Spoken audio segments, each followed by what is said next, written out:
कल यानी 23 जुलाई 2024 को सभी की नजरें सुप्रीम कोर्ट पर गड़ी हुई थी। और हो भी क्यों ना, 25 लाख बच्चों के भविष्य का सवाल जो था।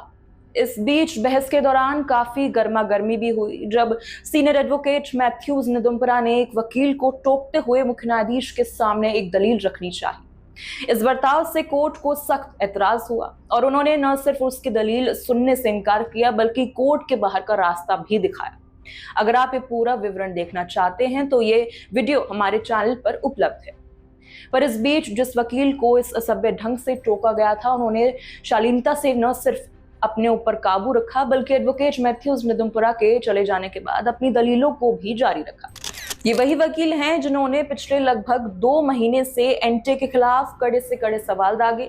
और हालांकि कल सुप्रीम कोर्ट ने रीनीट न करने का फैसला दिया, इन्होंने अपने दाव से और कानून पर पकड़ की मदद से कई मरतब एनटीए को लाजवाब बना दिया था। हम बात करने जा रहे हैं वरिष्ठ वकील नरेंद्र हुड्डा के बारे में। वकील नरेंद्र हुड्डा और हाई प्रोफाइल केसेस, ये दोनों शब्द अक्सर साथ ही कहे जाते हैं।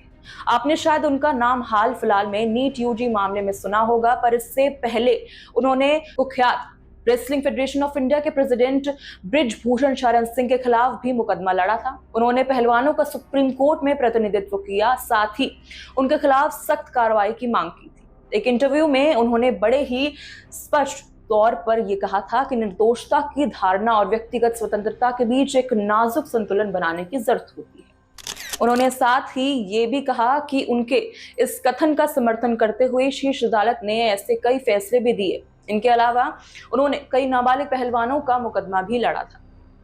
हुड्डा ने दलील दी कि पॉक्सो मामलों के लिए उपयुक्त अदालत पटियाला हाउस कोर्ट है और एमपी एमएलए मामलों के लिए राउज एवेन्यू कोर्ट। उन्होंने कोर्ट के आगे सवाल रखा था कि आखिर कौन सी अदालत उपयुक्त होगी। ऐसे ही उन्होंने कोर्ट के सामने कई जटिल सवाल दायर किए। हालांकि बाद में सुप्रीम कोर्ट ने एक दुर्लभ कदम उठाया और कलकत्ता उच्च न्यायालय के तत्कालीन न्यायाधीश न्यायमूर्ति CS कर्णन के खिलाफ अवमानना कार्यवाही शुरू कर दी थी। उन्हें मामलों की सुनवाई से रोक दिया गया था। इसके अलावा वो पहले तत्कालीन हरियाणा के मुख्यमंत्री भूपेंद्र सिंह हुड्डा का भी कोर्ट में प्रतिनिधित्व कर चुके हैं। हाल ही में भी उन्होंने नीट यूजी मामले से याचिकाकर्ता के रूप में कई महत्वपूर्ण मुद्दे कोर्ट के समक्ष रखे। फिलहाल इस वीडियो में सिर्फ इतना ही। और लीगल खबरों को जानने के लिए हमारे चैनल को लाइक, शेयर और सब्सक्राइब जरूर करें। धन्यवाद।